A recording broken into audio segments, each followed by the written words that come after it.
Дүйнө жүзүндө ошондой. Динди сүйдүрүш үчүн өзүң диндегидей, китептегидей жашашың керек. Динди сүйдүрүш үчүн өзүң чын жүрөгүң менен, чын ыхласың менен сүйүшүң керек. Динди эки жүздүүлөнүп, жоолук салынып алып, кооз сүйлөгөндү үйрөнүп, элге жеткизип, динди сүйдүрө албайсың. Сенин илимиң менен адебиң дал келмейин, дин коомдун жүрөгүндө, жашоосунда орун албайт. Ошол 60%-дын бардыгы хафиз болуп калган күнү да. Ошон үчүн эң биринчи адептин үстүндө иштейли. Адепти үй бүлөдөн баштайлы. Имам Шафии, Аллах андан разы болсун, айтканго, сен үйдө жалгыз калганда кандай болсоң, чыныгы жүзүң ошондой деген мааниде. Ооба, элдин алдында бардыгыбыз үйрөндүк этиканы, күлгөндү, эже каалайсызбы, жакшысызбы дегенди. Бирок апаңызга, эжеңизге, сизди эч ким көрбөй турганда балаңызга кылган мамилеңиз сиздин чыныгы жүзүңүз. Атаңдын башы айбан деп сүйлөсөңүз, сиздин чыныгы жүзүңүз ошол. Жанагы элдин алдында келип жакшысызбы эже, кечирип коюңуз деген бул сиздин эки жүздүүлүгүңүз. Алып салыңыз. Үйдө дагы ошондой болуңуз. Үйдө дагы, ой балам кечирип койчу.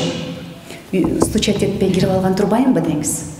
Балам, мен сени жакшы көрөм деңиз. Апа, каалайсызбы, кофе, чай ысыкпы, муздакпы деңиз үйдө дагы. Мына ошондой эки жүздүүлүктөн арыласыз. Адеп үйдөн башталыш керек. Адеп биздин үй бүлө мүчөлөрүн эч ким көрбөй турганда, социалдык тармактарга жүктөйм деген учурда эмес. Интернет өчүк учурда, эч ким жок учурда биздин жасаган мамилебизде, ошол жерде үйүбүздө адеп пайда болсо, ал адатка айланат. Ошол адепти биз коомго алып чыгабыз. Ошол адатты биз дүйнө жүзүнө тарата алабыз. Мына ошондо адамдар, ай, могул дин адамды өстүрөт турбайбы дейт. Ооба, дин адамды өстүрөт. Дин адамга бейпилдик берет. Дин адамды ушунчалык бийик деңгээлге көтөрөт. Дүйнө жүзү андай бир тажрыйбаны ойлоп таба албайт эч бир цивилизация. Бирок биз ошол динге татыктуу боло албай жатабыз өзүбүз. Дин кайда, биз кайда калдык? Келиңиздер, ошол нерсеге чындап аракет кылалычы. Көк жоолук, ак жоолук салынып коюу үчүн анчалык акылдын кереги жок. Бирок адептин үстүндө иштөө, мына биздин чыныгы мындай пахать эте турган поле ошол болуп жатат. Жөн эле эшиктен кетип бара жатканда башкасын айтпайм. Эки эле нерсени суранам. Таштанды таштабагыла. Мусулман жүргөн жер көрдүңөрбү, алып койгула. Колубузга сөөл чыкпайт. Барасыз, Кудайга шүгүр, ар бир 2 карыш жер аптека, кафе, киресиз, колуңузду чайкап коесуз. Влажный салфетка ар бир өзүнүн сумкабызда. Сураныч, 60%-дан ашык мусулмандар жашаган өлкөдө жок эле дегенде тазалык болуш керек. Жок эле дегенде алдамчылык жок болуш керек. Жок эле дегенде агрессия жок болуш керек. Ошон үчүн эки нерсе, сураныч, таштанды. Биринчиден, таштоо бул жок. Бул акмакчылык. Бирок башка бирөөнүн таштандысын көрсөңүз дагы алып коюңуз. Сизди көргөн адам мындай токтоп бир жолу карайт. Ушундай окшойт да дейт, инфекция кирет да буга деп. Экинчи жолу сизди көргөндө, мусулмандар диндин жарымы тазалык дейт да, чындап булар жашоосуна амал кылат турбайбы дейт. Андан кийин сиз бир сөз айтканда, ооба, булар айтканына амал кылат, айтып атабы, демек алдаган жок деп туруп, сизге ишеним пайда болот ошондо. Ошон үчүн коомдогу адебиңизди көргөзүш үчүн жок дегенде таштандыдан баштаңыз. Экинчиси, жок эле дегенде күлүп жүрүңүзчү.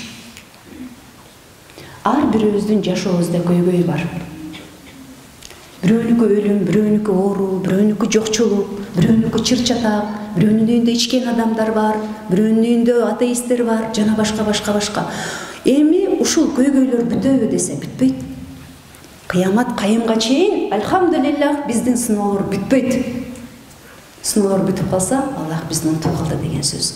Ошон үчүн менин жашоом жакшырганда, маанайым жакшырганда, чыр-чатак бүткөндө, адамдар ичпей калганда дегенди күтпөңүздөр. Мына бүгүн бул жерден адамды көмүп келгенден кийин жашоо продолжается. Бул жактан көмүп келдиңиз, эми эшикке чыксаңыз, бирөө сизди күлүп туруп, "Салам алейкум" десе, сиз эмне дейсиз? Ошол жерде өкүрүп ыйлайсызбы? Күлөт да бул акмак, мен бирөөнү көмүп келсем дейсизби? Жок. в ответ алейкум салам деп күлөсүз. Анткени ал сиздин ичиңизде эмне көйгөй болуп атканын билбейт. Бирок сиз коомго адепти көргөзүш үчүн ага күлгөн абалда жооп бересиз. Эч качан үйдөгү, башыңыздагы, жүрөгүңүздөгү көйгөйлөрдү үммөткө алып чыкпаңыз. Анын түйшүгү ансыз дагы көп. Аны үйдөн чечиңиз. Аллах менен байланышыңыз. Чече алчу нерсени чечиңиз, чечпечү нерсени күтүңүз. Ар бир нерсенин убагы болот. А бирок үммөткө, коомго чыкканда жок дегенде ушул эки адебибизди көргөзгөндү үйрөнөлү. Ооба? Ар бирөөбүздүн колубузда шарт жок. Баарыбыз эле арабист болуп кете албайбыз, баарыбыз эле фык илимин үйрөнүп кете албайбыз, баарыбыз эле тафсирчи болуп кете албайбыз, бирок биздин колубуздан адептүү болуштук келет. Мына ушул адептүү болуштук менен биздин динибизге кошкон эң чоң салымыбыз болсун деп билели.